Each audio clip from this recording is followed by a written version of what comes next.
ایسے ہی اور چیزوں کے ذریعے سے بھی صدقہ فطر ادا کیا جاتا ہے.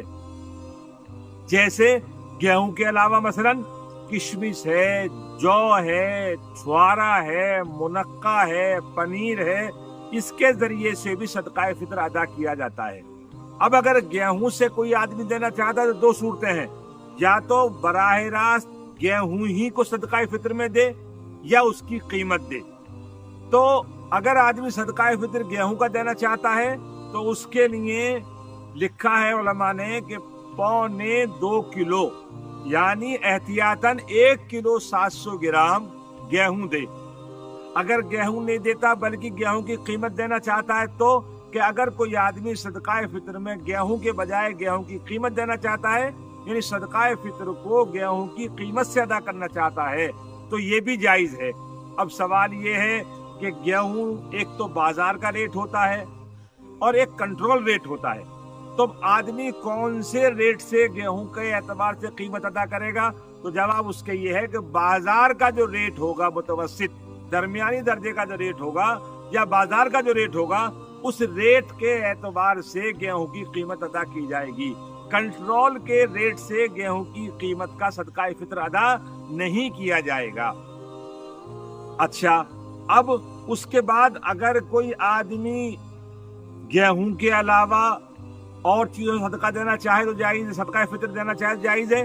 تو جواب اس کا یہ ہے کہ حدیث پاک کے اندر ہے کہ آدمی کو صدقہ فطر اپنی حیثیت کے اعتبار سے دینا چاہیے. حدیث پاک کے اندر آتا ہے اوسع اللہ فوسعوا، کہ اللہ نے تم کو اگر وسعت دی ہے تو پھر وسعت سے پیش آؤ نا. اللہ نے آپ کو وہ حیثیت بنایا ہے، اس لیے آدمی کو صدقہ فطر اپنی حیثیت کے اعتبار سے دینا چاہیے. چنانچہ جو اللہ نے جن کو مالدار بنایا ہے، خوب وسعت دی ہے، ان کو چاہیے کہ گیہوں کے علاوہ چیزوں سے صدقہ فطر دیں تاکہ صدقہ فطر لینے والوں کی ضروریات بخوبی پوری ہو سکیں. اب وہ کیا چیزیں ہیں کہ گیہوں کے علاوہ کشمش، جو، چھوارا، پنیر، ان کے ذریعے سے بھی صدقہ فطر ادا کیا جاتا ہے اور صاحب حیثیت مالداروں کو انہی کے ذریعے سے صدقہ فطر ادا کرنا چاہیے. کشمش، جو، چھوارا، پنیر، منقع، ان کے اگر دینا چاہتے ہیں تو براہ راست اگر دیتے ہیں تو 3 کلو 400 گرام، یعنی جو 3 کلو 400 گرام، کشمش 3 کلو 400 گرام، کھجور 3 کلو 400 گرام، چھوارا 3 کلو 400 گرام، پنیر 3 کلو 400 گرام. اگر براہ راست انہی چیزوں کو دیتے ہیں اور اگر ان کو نہیں دیتے تو پھر جیسے گیہوں میں کیا تھا، یعنی 3 کلو 400 گرام کی قیمت کے حساب سے صدقہ فطر ادا کیا جائے گا. اب سوال یہ ہے کہ صدقہ فطر کس کس کو دیا جا سکتا ہے؟ تو جواب اس کا یہ ہے کہ جس آدمی کو زکوٰۃ دینا جائز ہے اسی کو صدقہ فطر دینا جائز ہے. البتہ زکوٰۃ کی ادائیگی اور صدقہ فطر کے ادا کرنے میں ایک فرق یہ ہے کہ صدقہ فطر غیر ایمان والے کو دیا جا سکتا ہے، زکوٰۃ غیر ایمان والے کو نہیں دی جا سکتی ہے. ایسے ہی اب کس کس کو صدقہ فطر نہیں دے سکتے؟ تو سب سے پہلے صدقہ فطر کے لیے آدمی حضور کے خاندان کے آدمی کو صدقہ فطر نہیں دے سکتا، یعنی سید کو، ہاشمی وغیرہ کو. ایسے ہی صدقہ فطر آدمی قریبی رشتہ دار کو نہیں دے سکتا. قریبی رشتہ وہ کہلاتا ہے جس سے آدمی پیدا ہے یا جس سے آدمی کی نسل چلتی ہے. جس سے آدمی پیدا ہے یعنی اپنے باپ کو، دادا کو، پردادا کو، اوپر تک، اور جس سے نسل چلتی ہے یعنی بیٹے کو، پوتے کو، پڑپوتے کو، سکڑ پوتے کو، ایسے ہی نیچے تک، یہ قریبی رشتہ کہلاتا ہے. ایسے ہی قریبی تعلق والے کو بھی صدقہ فطر دینا جائز نہیں ہے. قریبی تعلق کون سا کہلاتا ہے؟ قریبی تعلق کہلاتا ہے میاں بیوی کا، یہ قریبی رشتہ کہلاتا ہے. اس لیے اس کے بجائے مستحق کو دینے کا آدمی کو اہتمام کرنا چاہیے. صدقہ فطر ہے اور افضل ترین یہ ہے کہ صدقہ فطر غیر ایمان والے کو دیا جا سکتا ہے. اس کے علاوہ صدقہ فطر جو زکوٰۃ کے مستحقین ہیں ان کو بھی دیا جا سکتا ہے. ایسے ہی اب کوئی کہے کہ صدقہ فطر ایک ہی فقیر کو دینا ضروری ہے یعنی 1.25 کلو گیہوں ایک کو دیں گے یا اس کی قیمت ایک کو دیں گے تب صدقہ فطر واجب ہوگا، یا تھوڑا تھوڑا سا مختلف فقیروں کو دیا جا سکتا ہے؟ تو جواب اس کا یہ ہے کہ ایک کو بھی دینا جائز ہے، تھوڑا تھوڑا بہت ساروں کو بھی دینا جائز ہے۔